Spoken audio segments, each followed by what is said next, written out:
Sandeep Thakur ji, democracy कैसे बचेगी, कैसे बचाना, ये तो मतलब मुझे लगता है बड़ी जद्दोजहद का मामला है। और जब तक आखिरी वोटर तक जागरूक नहीं होगा, तब तक वाकई डेमोक्रेसी खतरे में आ चुकी है।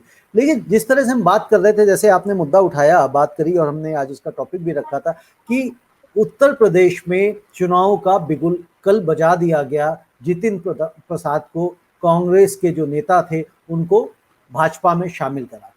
तो क्या आपको लगता है कि आने वाले समय में, जो आपने कहा कि पैराशूट कैंडिडेट्स हैं, इंपोर्टेड कैंडिडेट्स हैं, इंपोर्टेड लीडर्स हैं सारे के सारे, जो भारतीय जनता पार्टी में हैं, लेकिन जो उत्तर प्रदेश की यदि हम सिर्फ और सिर्फ राजनीति की बात करें, तो आने वाले समय में आपको क्या लगता है और कौन से लोग टूट के जा सकते हैं? इसके अलावा जो आज स्थितियां बन रही हैं, जिस तरह से आज योगी पहुंच गए दिल्ली, हालांकि आप देख रहे थे मोदी और योगी की किस तरह से खींचातानी चल रही थी।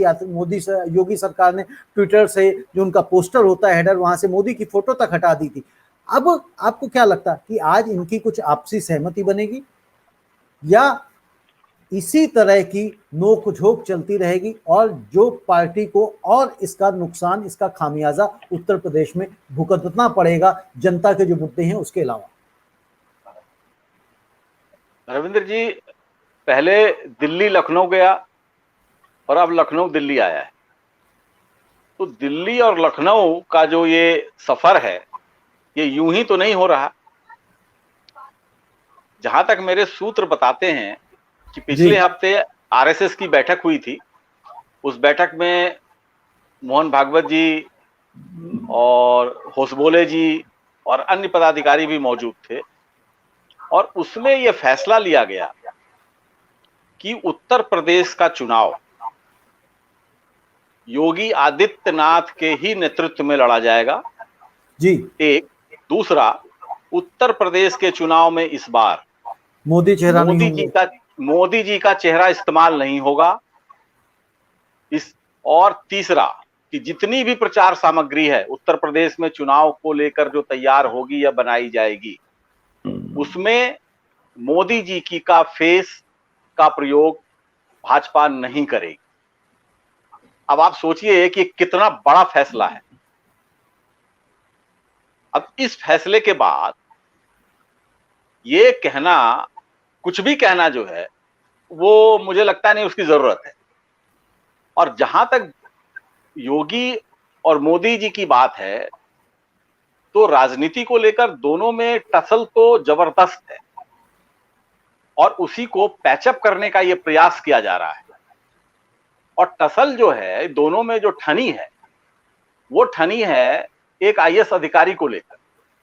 उस आईएएस अधिकारी का नाम है अरविंद शर्मा, और वो अरविंद शर्मा गुजरात कैडर के आईएएस अधिकारी हैं, थे, मोदी जी के बहुत ही विश्वसनीय हैं, आज से नहीं पिछले 20 सालों से, 25 सालों से।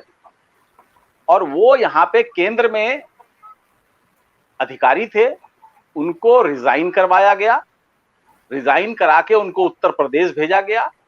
उत्तर प्रदेश में उनको विधान परिषद का सदस्य बनाया गया, और योगी सरकार पर इस बात का दबाव लगातार केंद्रीय नेतृत्व से डल रहा था कि अरविंद शर्मा जी को डिप्टी सीएम का पोस्ट दिया जाए।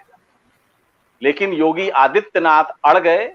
उन्होंने कहा कि किसी कीमत पे हम इनको डिप्टी सीएम नहीं बनाएंगे, क्योंकि ये हमारे जो पुराने कार्यकर्ता हैं, जो पुराने समर्थक हैं, जो पुराने विधायक हैं, जो बीजेपी में आज से नहीं, जिन्होंने पूरी जिंदगी बीजेपी के लिए लगा दी, उनके ऊपर इसका बुरा असर पड़ेगा। और ये जो पूरा विवाद है यहां से शुरू हुआ। क्या फैसला हुआ वो मैंने आपको बता दिया। योगी जी अभी उत्तर प्रदेश दिल्ली में है। संदीप ठाकुर, कल उनकी मोदी जी से मुलाकात होनी है। आज अमित शाह से उनकी बैठक हो चुकी 1.5 घंटे।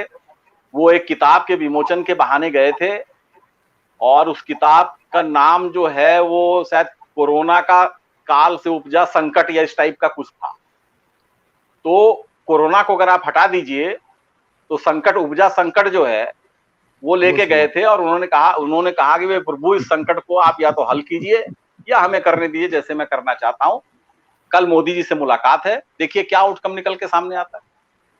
जी, मैं ये पूछ रहा था जिस तरह से जितिन प्रसाद ने कांग्रेस छोड़ी है क्योंकि चुनावी मौसम आ चुका है, उधर दूसरी तरफ राजेश पायलट फिर उठ के खड़े हो गए हैं कि भाई उनसे सचिन जो पायलट। वादे किए गए थे वो वादे पूरे नहीं हुए हैं। दौसा में जो उनका कार्यक्रम होने वाला था वो उन्होंने रद्द कर दिया है। क्या ये जो कार्यक्रम उन्होंने रद्द किया है, जो कांग्रेस आला कमान कहा जाता है, क्या उनके इशारे पे किया है या सिर्फ एक कोरोना का बहाना? क्योंकि कोरोना का बहाना तो पहले भी था, सबको पता है कि कोरोना चल रहा है, अभी उन्होंने कोरोना के बहाने की वजह से रद्द करने की बात कही है।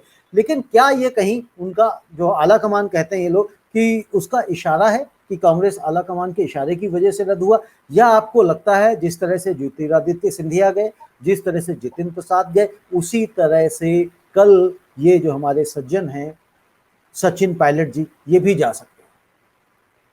नहीं रविंद्र जी, देखिए जहां तक मुझे लगता है जो जितने लोग कांग्रेस छोड़ के बीजेपी में गए हैं और उनके उनकी उनकी जो हालत है आज की तारीख में, उनको देख के मुझे लगता नहीं है कि सचिन पायलट को कांग्रेस छोड़ के बीजेपी में वो बीजेपी में जाएंगे।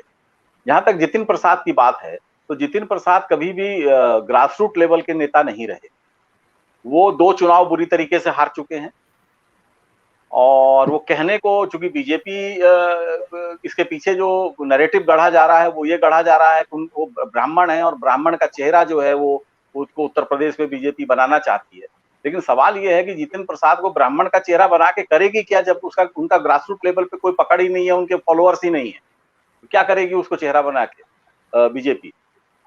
जहां तक ब्राह्मण की बात है, तो उत्तर प्रदेश में मेरे ख्याल से 13 से 15% के बीच ब्राह्मण है। अब ये ब्राह्मण वोट अभी जितिन प्रसाद की वो हैसियत नहीं है कि वो ब्राह्मण का चेहरा बन पाए उत्तर प्रदेश में, क्योंकि उन्होंने ऐसा कुछ किया नहीं है ब्राह्मणों के लिए।